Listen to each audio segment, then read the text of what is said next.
ne rek damay contrôler liste biñ nee na nit ñi dem contrôler liste yi dañ ne dañu woote insurrection ñooñ dañ doon pëndal rek dañ doon fuural rek parce que xam nañ ni c'est la loi qui permet à chaque mandataire suñu déposer liste le lendemain am nga droit xool liste bu ne ça c'est la loi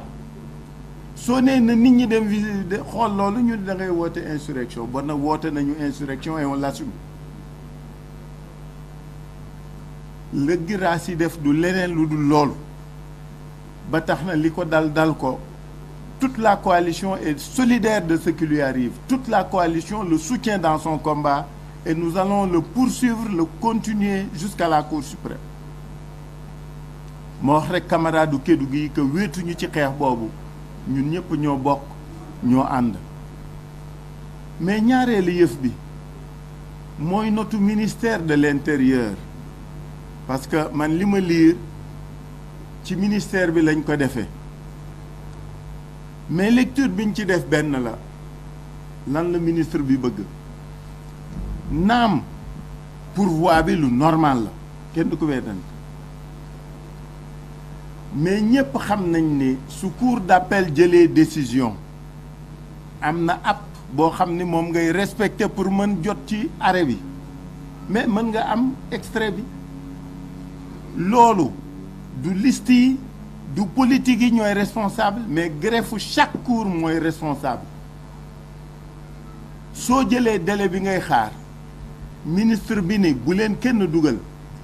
li ma bëgg a opinion bi xam ak acteur bi lan la ministre bi di wut parce que les délais c'est des délais francs et c'est des délais normés soo toppee délai yooyu est-ce que ministre bi li mu bëgg mooy que ni liste yooyu ñu réhabilité du ñu bokk ci élection yi parce que su ngeen yéen ay journaliste ngeen je suis sûr que vous avez parcouru le code électoral vous avez aussi parcouru votre code au plan du processus judiciaire ci saisinu Cour suprême xam ngeen ni c'est des délais te xam ngeen ni am na délais yoo xam ni aussi des délais yu code électoral tëral pour defar bulletin yi pour defar affiche yi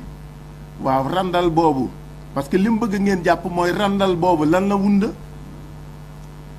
que vise le ministère de l'Intérieur en vérité soit il veut que ces listes-là du ñu bokk ci élection yi c'est-à-dire dana am circonscription yi dul bokk ci élection wala mu reculer élection yi ce n'est pas innocent ce n'est pas gratuit surtout quand la matière c'est pas le ministère qui est compétent ce sont les autorités administratives territoriales qui sont compétentes du ma wax ne amul droit wax leen li ñu war def parce que moo leen ilif mais ci domaine boobu préfet ak sous-préfet mooy responsable naam juridiction nit ñu de manière générale c'est le ministère de l'Intérieur qui organise les élections et que tous les aspects en la matière l'interpellent et l'intéressent mais ci boobu de manière spécifique ce sont les autorités locales lan la ci bëgg loolu kenn du ko nangu su fekkee pour exclure ay circonscription la ci élection yi duñ ko nangu su fekkee pour reporter élection yi la duñ ko nangu dañuy attirer attention rek opinion publique nationale et internationale ci jëfit yooyu man loo boobu lecture laa def ci intervention ministère de l'Intérieur ci fii ñu toll ci processus bi ak lii mu digle te su ngeen demee ngeen lire code yëpp ñaari code yi ngeen xool lan lay indi donc dama bëgg booboot que les Sénégalais sachent que nous par ces rencontres périodiques et régulières nous voulons les informer de la situation ngir ëllëg comprendre date on alerte on informe on prévient ñaareelu yëf bi mooy lii nga xam ni moo fi xew tey ci suba ci Dakar ci mbirum Barthélémy Diaz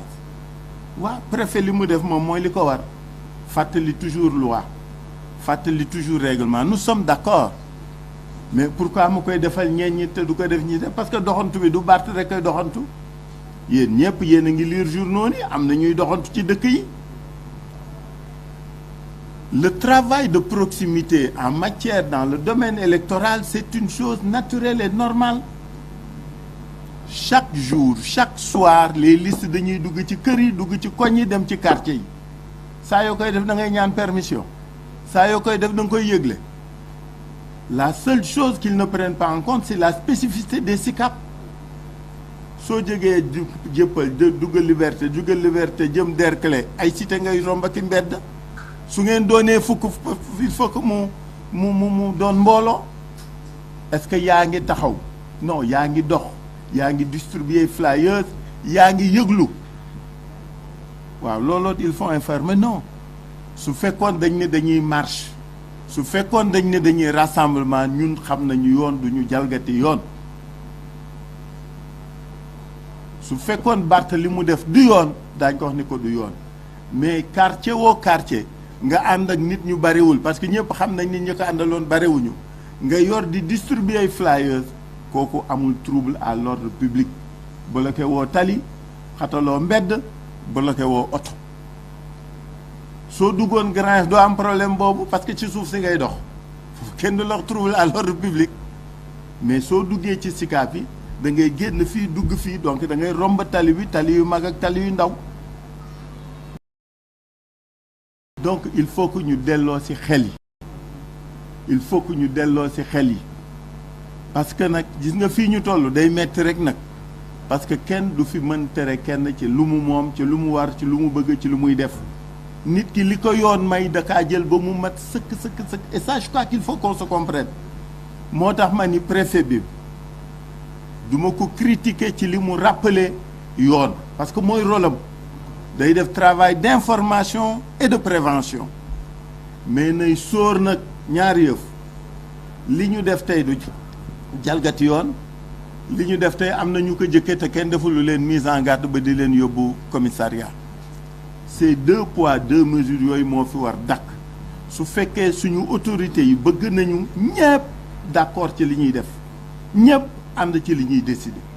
mais su ñenn ñi sentiree ne kumba am ndey la ak kumba amul ndey kenn du ko nangu, kenn na du ko nangu. Ça, je crois qu'il faut que les gens soient d'accord là-dessus. Mais defar yoon rek ñépp xam nañ ñun ñu yoon rek la ñu xam, yoon rek la ñu bëgg, yoon rek la ñu tàmm. C'est pourquoi boobu moo volet boobu aussi dama bëgg ñu jàpp ci. ñetteeli volet bi ñu fi woote léegi mooy dañu wax nag suñu camarades yi, suñu mandataires yi ñëpp nañu waxati maa ngi woo insurrection nañu bind cour d'appel yëpp, parce que xam nga soo deful saisine bi dafa ay délais yuy courir entre bi ngay laaj kayit gi ak bi mu la koy jox ak bi ngay mën saisir cour suprême. ñuy wax suñu mandataires yëpp yi nga xam ni seeni liste kii na instruire nañu suñuy avocat pour que ñu saisir toutes les greffes depuis ce matin pour laaj leen suñu arrêt pour ñu mën def processus de saisine à la Cour suprême. nañ ko laaj nañu bind. Cheikh Youm fàttali na ko léegi, dama koy baamtuwaat, suñu camarades yëpp nañu dem bind cour d'appel yi, bind greffe yi, parce que wax nañ dëgg juge bi yoonam nekku ci ba mu àttee la ca pare, mais greffe bi mooy def loolu. nañu bind greffe yëpp ngir ëllëg, parce que yoon moom du wax bind la. sooy dem ci juge